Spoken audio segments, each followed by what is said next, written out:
नमस्कार दोस्तों, science classes में आप सबका बहुत बहुत स्वागत है। दोस्तों हम पढ़ रहे थे परसेंटेज, और परसेंटेज का मैंने आपको एक क्वेश्चन भी दिया था शायद घर से।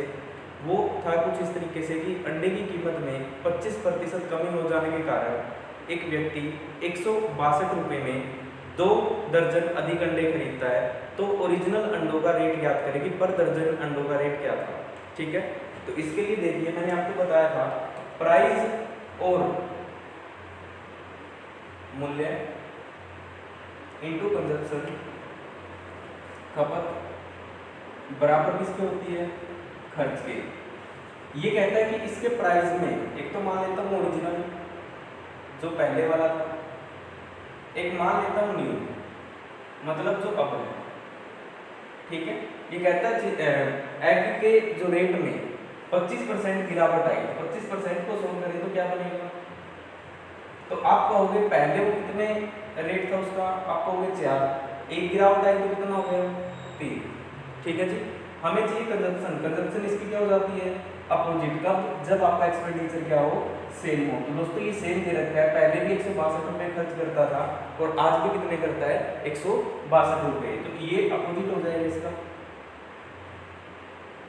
तो मेरे पास ये है दोस्तों कि पहले 3 दर्जन अंडे खरीदता था, आज कितने खरीदता है, 4 दर्जन। यदि मैं यहाँ से देखूँ तो कितने दर्जन अंडे अधिक खरीदे, 1। लेकिन इस 1 की वैल्यू कितनी दे रखी है आपको, 2। 1 की वैल्यू 2 है दोस्तों, दोनों से मल्टीप्लाई कर देते हैं 8 और इधर मल्टीप्लाई करेंगे तो ये आएगा 6। तो दोस्तों मेरे पास क्या आया कि पहले उसको 162 रुपये में कितने दर्जन अंडे मिलते थे, 6। लेकिन अब की बात करें तो कितने मिलते हैं, 8 दर्जन। देखो 6 दर्जन अंडे कितने के थे, 162 के, क्योंकि उसने पहले वाला रेट पूछा है ना, तो हम पहले वाले ही ऐड उठाएंगे। तो पहले 6 दर्जन अंडे 162 रुपये में, तो 1 दर्जन कितने में बनेगा दोस्तों, 162 बटे में 6 काटना, 6 दूनी 12 और 27। तो देखो जो पर डजन का जो रेट था वो ओरिजिनली रेट था आपका 27 रुपये पर दर्जन। बात समझ आई। यदि पूछे अब का रेट क्या है तो घबराने की जरूरत नहीं है, 162 को 8 से डिवाइड कर दो, जो भी आएगा वही आपका अब का रेट आ जाएगा। क्यों, क्योंकि पहले रेट देखो 27 रुपये था, अब कम हो जाएगा। क्यों, क्योंकि ये कह रहा है कि पहले इतना था अब इतना हो गया, मतलब पहले ज़्यादा था अब कम हुआ। तो यहाँ भी आपका जो रेट आएगा वो कम आएगा। बात समझ आई। ये पहले 1 दर्जन का रेट था 27 रुपये पर दर्जन, उसने अंडे क्या करे, खरीदे। बात क्लियर, कर सकते हो ऐसा। चलो जी, अब हम चलते हैं इससे नेक्स्ट टाइप पे। मेरे हिसाब से आपका बिल्कुल क्लियर है। लिखिए, Raghav spent 60% of his income, 60% of his income if his income is increased by 15% and his expenditure increased by 15%. Find the percentage change in his saving. Find the percentage change in his saving. दोस्तों हिंदी में लिखिए, राघव अपनी आय का 60% भाग खर्च कर देता है। यदि उसकी आय 15% बढ़ा दी जाए और उसका खर्च भी 15% बढ़ा दिया जाए तो बचत पर कितने प्रतिशत का प्रभाव पड़ेगा। तो बचत पर कितने प्रतिशत का प्रभाव पड़ेगा। देखिए दोस्तों ये क्वेश्चन भी इम्पोर्टेंट है और एग्जाम्स के अंदर बहुत ज़्यादा पूछा जाता है, तो ये टाइप भी आपको बड़े ध्यान से समझना है। जैसे ही प्राइस वाला था आपका, उसी तरीके से ये है। ये भी क्वेश्चन आपके एग्जाम के अंदर बहुत ज़्यादा पूछा जाता है। तो देखिए इसको कैसे करना है, किस तरीके से हमें करनी है। क्वेश्चन क्या दिया गया है, 60% खर्च करता है ना, इसको सोल्व करें दोस्तों तो 60 बटे में 100, 0 से 0 कट गई, 2 से काटे तो हम ये कह सकते हैं कि उसकी इनकम है वो कितनी है, आय 5 रुपये, और उसका एक्सपेंडिचर या फिर आप बोल सकते हो उसका खर्च। दोस्तों यहाँ से मेरे पास आ गई उसकी इनकम। आपको बताया था नीचे टोटल या ओरिजिनल होता है, ऊपर वही चीज होगी जो बोली जाएगी। तो 60% खर्च है ना, देखो इनकम कितनी बनी 5 रुपये, एक्सपेंडिचर खर्च कितने रुपए, 3 रुपये। तो एक बात बताओ, 5 कमाता है 3 खर्च करता है, तो सेविंग कितनी होगी उसकी बचत? आप कहोगे सर 2 रुपये। यहाँ तक मेरे हिसाब किसी को कोई दिक्कत नहीं है। फिर देखो परसेंटेज सोल्व करेंगे 3/5। आप कहोगे इनकम 5 रुपये है, 3 रुपये खर्च करता है, तो बचाता कितने हैं? 2 रुपये। अब दोस्तों हमें परसेंटेज यूज करनी है ना इनमें, तो सबके साथ 100 से गुना कर दो। देखना 500 रुपये कमाता हूँ, 300 खर्च करता हूँ, बचाता हूँ 200 रुपये। क्या कोई दिक्कत है इसमें? नहीं। अभी कहता है इनकम 15% बढ़ाई जाती है। अभी पता लगेगा दोस्तों ये 100 क्यों लगाया। 500 का 15% निकालना, 2 जीरो से 15×5 75। दोस्तों इसमें 75 रुपये ऐड करें तो कितना बना? 575।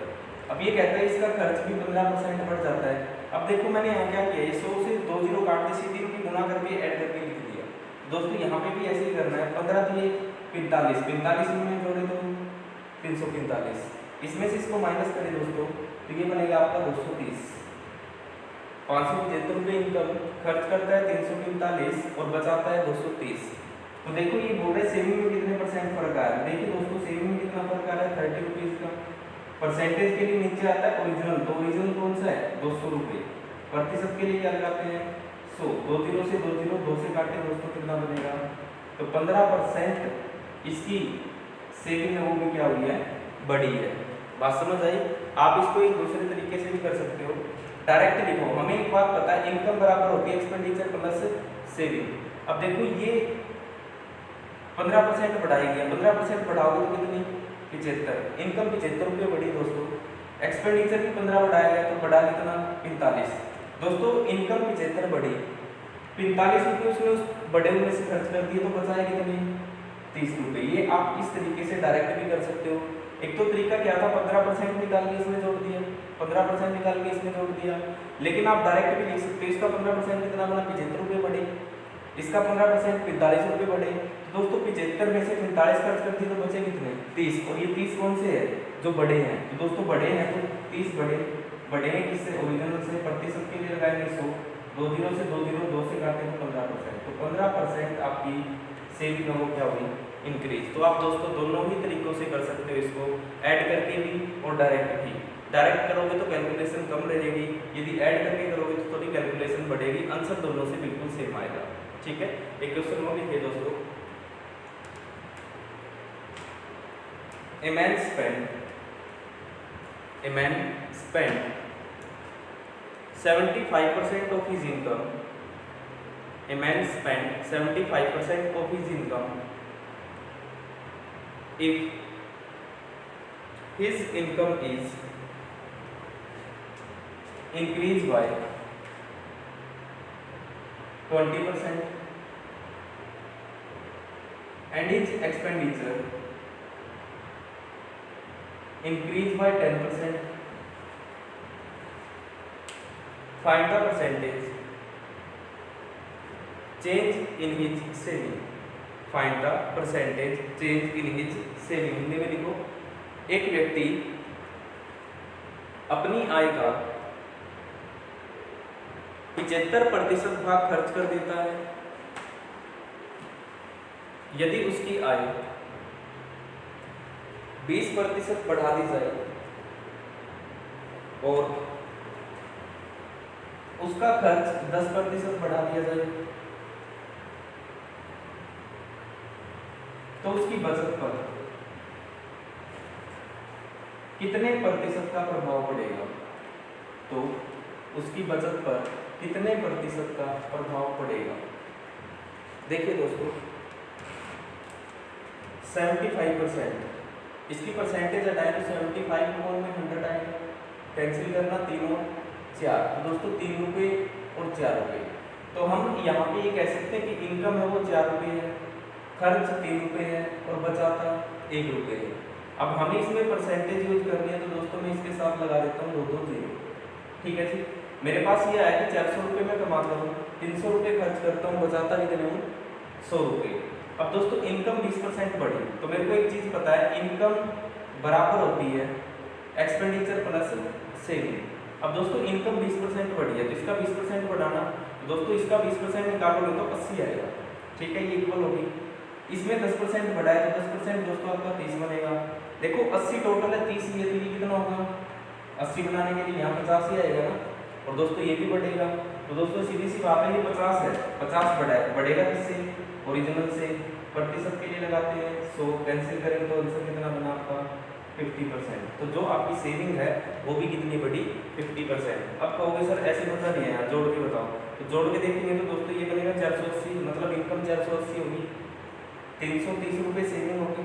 इसमें से दोस्तों इसको घटाएं तो 150 रुपये आपकी सेविंग बनी। तो देखो 100 से 150 होगी, बढ़ी कितनी, फिर वही 50 आ गया। तो दोस्तों आप इसको डायरेक्ट ही करो ताकि कैलकुलेशन हमारी कम से कम हो। बात करिए, समझ आए ये टाइप। नेक्स्ट टाइप पे चलते हैं, लिखिए नेक्स्ट क्वेश्चन। एक electronic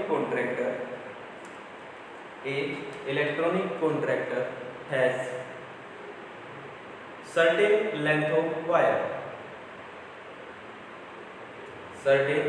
of wire, 10% wire is stolen, 10% wire is stolen, and 70% of the remaining is sold out.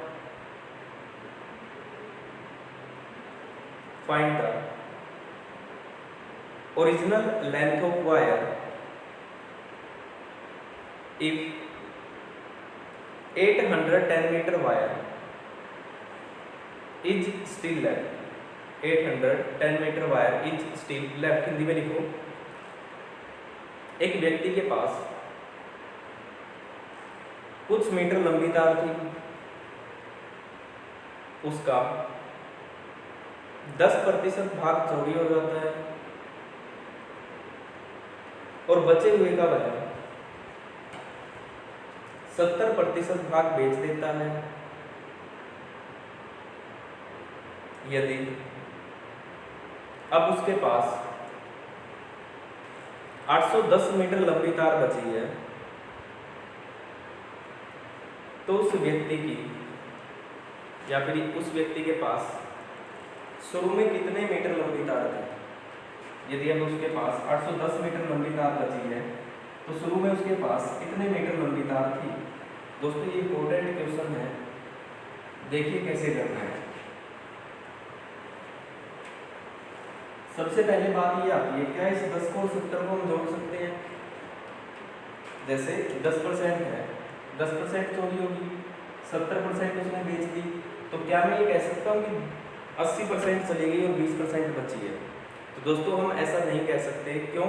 क्योंकि ये बोल रहा है कि जितने पहले थे उसमें से 10% गया, उसके बाद जो बचा उसका 70% है। यदि ये बोले कि टोटल में से ही है सारा का सारा, तो हम इसको फिर जोड़ सकते थे, ठीक है। अब ये कहोगे हमें कैसे याद रहेगा ये, तो दोस्तों कहीं भी इनके बीच में रिमेनिंग वर्ड या हिंदी में बचे हुए का यूज करें तो आप इन दोनों को अलग कर दोगे। बात समझ आई? कभी भी इन दोनों के बीच रिमेनिंग या फिर हिंदी में बचे हुए का, देखो आपको दिया हुआ जरूर मिलेगा, 10% भाग चोरी हो गया और बचे हुए का 70% बेचता है। ये वर्ड जो है ये ध्यान रखना है बस। यदि बीच में ये नहीं है तो हम इन दोनों को ऐड कर देंगे, ठीक है। तो इसकी परसेंटेज हटाएं तो ये बनेगा 1/10। इसको सोल्व करें दोस्तों 7/10। नीचे आपको बताया था हमेशा क्या रहेगी, ओरिजिनल या टोटल जो भी है ओरिजिनल।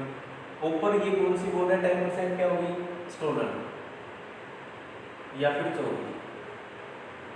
उसके बाद नीचे ओरिजिनल, ऊपर कौन सी होगी, हाँ जी क्या बोल रहा है 70% बेच दी, तो ये होगी आपकी सोल्ड आउट, बेची गई। अब दोस्तों ये तो हमने परसेंटेज में देखा कि इसमें हमें मिला क्या क्या। अब बात ये ध्यान रखनी है कि हमें यहाँ पे सिर्फ वो 2 ही चीज़ लिखनी है, एक तो जो हमें दी गई है क्वेश्चन में जिसकी वैल्यू मिलेगी, और एक वो जो हमें चाहिए। तो दोस्तों हमें चाहिए क्या, ओरिजिनल, और हमें दी कौन सी गई है, जो बची है। तो दोस्तों हमें यहाँ पे दोनों ही चाहिए, एक तो कौन सी ओरिजिनल मतलब पहले की थी एक स्टिल लेफ्ट, मतलब अब बची कितनी। देखो दोस्तों 10 मीटर थी पहले, 1 मीटर जो है वो सोलन होगी तो बची कितनी 9। इस पे पहुंचे पहले 10 थी, 7 उसने सोल्ड कर दी तो बची कितनी 3। दोस्तों यदि आर पार कटते हैं इस तरीके से तो आप इन्हें काट सकते हो, और नहीं कटते तो कोई दिक्कत नहीं, इनकी मल्टीप्लाई करो, इनकी मल्टीप्लाई करो, और यहाँ पे मल्टीप्लाई करने के बाद, और हमेशा ऐसा होगा दोस्तों, ये पूरे मैथ में चलेगा अभी ये, ठीक है, ये आपको ध्यान रखना है। ओरिजिनल लेंथ कितनी है दोस्तों उसकी 100 मीटर, लेकिन अब बची कितनी है देखना यहाँ 27 मीटर, हमें यही चाहिए था। 27 की वैल्यू दे रखी है आपको कितनी 810, एक की वैल्यू निकालेंगे तो 27 से इसको भाग करें दोस्तों, 27 दिया 81, और 30 से इधर गुना करें दोस्तों तो ये बनेगा आपका 3000 मीटर। दोस्तों जो ओरिजिनल लेंथ थी वो कितनी थी 3000 मीटर। बात क्लियर, समझ आया। अब ये कहोगे सर ये तो हम 100 मान के भी कर सकते हैं। दोस्तों ये आप 100 मान के कर सकते हो, लेकिन जब आगे क्वेश्चन आएंगे तो उन क्वेश्चन में आपको दिक्कत आएगी, तो इसलिए आप ये ऐसा मेथड कीजिए जिसमें ना तो कैलकुलेशन, और दोस्तों यहाँ पे जो ये मेथड लगा रहे हो इससे आपका हर एक क्वेश्चन बड़े आसानी से सोल्व हो जाएगा। ठीक है, एक क्वेश्चन और लिखो ऐसा समझ आ जाएगा। लिखिए a man spend 50% of his income are household items, 50% of his income are household items, and of the remaining 50% on transport, 25% on entertainment, and 10% on sports, and remaining amount of 900 is saved. What is the monthly income of A? What is the monthly income of A? Hindi में लिखो, एक व्यक्ति अपनी आय का 50% भाग घर खर्च में कर देता है और बचे हुए का 50% किराए पर, 25% मनोरंजन पर और 10% खेलकूद पर खर्च कर देता है। यदि अब उसके पास 900 रुपये बचे हैं तो उसकी मासिक आय ज्ञात करें। यदि अब उसके पास 900 रुपये बचे हैं तो उसकी मासिक आय ज्ञात करें। अब दोस्तों यहाँ पे बात वही आती है, सबसे पहले इन परसेंटेजों के बारे में सीखना है, ये जुड़ेंगे या नहीं जुड़ेंगे, और नहीं जुड़ेंगे तो क्या कारण है। देखिए 50%, फिर से 50%, 25% एंड 10%। अब दोस्तों यदि आप क्वेश्चन में देखोगे तो इस 50 के बाद उसने रिमेनिंग वर्ड यूज किया है, इसके बाद कहीं भी रिमेनिंग वर्ड नहीं है तो दोस्तों हम इन्हें जोड़ देंगे। ठीक है, तो ये बनेगा, इसे देखें तो 85%। क्या ऐसा क्वेश्चन नहीं कर सकते? बिल्कुल, अभी पीछे करके गए हैं। इसको सोल्व करें तो 1/2, इसको सोल्व करें तो 17/20। तो दोस्तों नीचे क्या रहेगा हमेशा, अब यहाँ पे इनकम की बात कर रहे हैं तो नीचे रहेगी इनकम, उसकी आय, ऊपर है एक्सपेंडिचर खर्च, सेम यहाँ पे ये क्या रहेगी इनकम आय, ऊपर रहेगा एक्सपेंडिचर जिसको हम बोलते हैं खर्च। अब दोस्तों यहाँ पे हमें दो चीजें चाहिए, एक तो पूछी क्या है इनकम, और दूसरी सेविंग, है ना।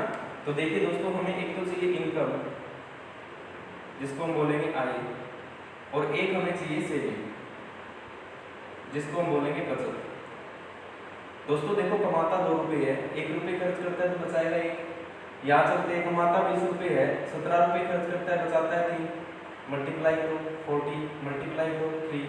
दोस्तों इसका मतलब ये है कि कमाता कितने हो 40 रुपये और खर्च कितना करता है 3 रुपये, लेकिन इन दोनों में से वैल्यू मेरे पास इसकी है कि 900 रुपये बचाता है, तो 3 की वैल्यू निकालेंगे दोस्तों 3 से, तो ये बनेगा 300, और इधर गुना करना दोस्तों इसकी, यदि इससे गुना करें तो ये बनेगा आपका 1200 रुपये। 1200 नहीं 12,000 रुपये। तो कितने रुपये इनकम थी उस व्यक्ति की? 12,000 रुपये। बात समझ आई कब जोड़ना है कब नहीं? क्लियर है ये? एक और लिखिए ऐसा, the population of a town, the population of a town is increased by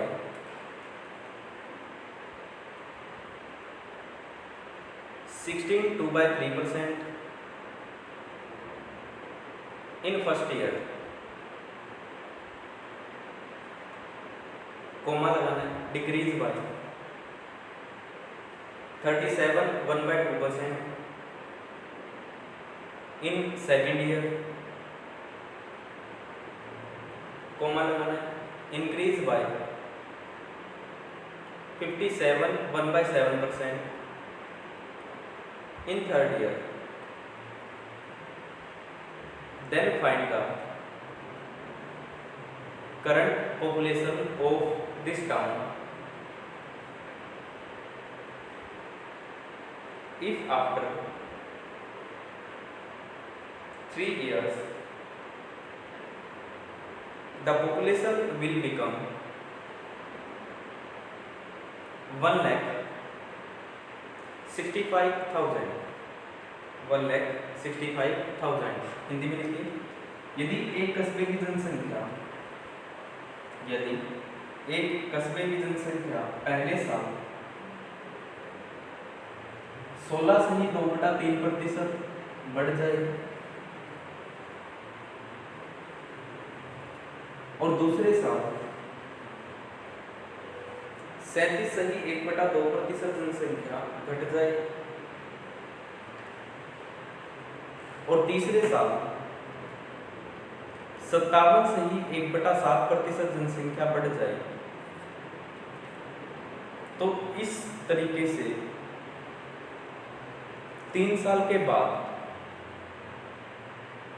उस गांव की जनसंख्या 1,65,000 हो जाती है। तो बताइए 3 साल पहले उस गांव की जनसंख्या क्या थी? 3 साल पहले उस गांव की जनसंख्या क्या थी? देखो दोस्तों 16 से 2/3%, ये तो सारे अलग अलग ही हैं, इंक्रीज हो रही है। 37 1/2% डिक्रीज हो रही है, 57 1/7% इंक्रीज हो रही है। और दोस्तों इन सबकी वैल्यू लिखवाई है मैंने, ये 1/6, ये 3/8 और ये रहेगी आपकी 4/7। ठीक है, तो ये तो रहेगी आपकी ओरिजिनल, ये इंक्रीज है तो इंक्रीज, डिक्रीज है तो डिक्रीज, ये ओरिजिनल, ये डिक्रीज, ये ओरिजिनल, ये रहेगी आपकी इंक्रीज। ठीक है जी, मेरे को एक तो चाहिए ओरिजिनल, मतलब पहले कितनी थी आज कितनी है, और एक चाहिए मेरे को आफ्टर 3 ईयर। क्यों? क्योंकि 3 साल के बाद की मेरे को दे रखी है, इस कारण से। तो हमें वही 2 चीज़ें चाहिए, एक तो जो हमें चाहिए और दूसरा जो हमें दिया गया है। तो दोस्तों देखिए ओरिजिनल कितनी है 6, एक इंक्रीज होगी तो 7, नेक्स्ट पे पहुँचो पहले 8 थी, 3 डिक्रीज होगी तो 5, नेक्स्ट पे पहुँचो 7 थी, 4 होगी तो 3 इंक्रीज होगी ना, तो ये दोस्तों ये होगी आपकी 11। अब देखो कुछ कटता है, आप कहोगे बिल्कुल कटता है सर, ये रहा, मल्टीप्लाई कर दो, नहीं करता तो 48 55। तो मतलब ये है कि आज जो जनसंख्या उसकी कितनी है 48, और 3 साल के बाद कितनी हो जाएगी 55, यदि इस तरीके से वो बढ़ती घटती बढ़ती रही तो। ठीक है, इसकी वैल्यू हमें दी है 1,65,000। तो 1 की वैल्यू निकालो दोस्तों, तो इससे कैंसिल करेंगे, 5 3 15, तो 3 में जाएगा दोस्तों, ये इधर गुना कर दो इससे, 8 3 24 और 4 3 12 तो 14, तो 1,44,000 उस गांव की आज वर्तमान में जनसंख्या होगी। यदि वो इस तरीके से घटती बढ़ती रहे और 3 साल के बाद 1,65,000 हो जाए तो उस गांव की जनसंख्या कितनी होगी दोस्तों 1,44,000। तो यहाँ तक कोई समस्या है तो बताओ। इसके बाद दोस्तों आपका नया टाइप आता है, ये टाइप आपका बिल्कुल क्लियर हो गया है। बस आपको ध्यान ये रखना है कि किसको जोड़ना किसको नहीं जोड़ना। ठीक है, इससे आगे नेक्स्ट हम पढ़ेंगे। हमारा अब थोड़ा ही बचा है परसेंटेज चैप्टर, और कोशिश करेंगे कि जल्द से जल्द इसे कंप्लीट करें। ठीक है दोस्तों। आज के लिए इतना ही। Thank you very much. मिलेंगे नेक्स्ट क्लास में। Bye bye, take care. अच्छे से पढ़ के आना।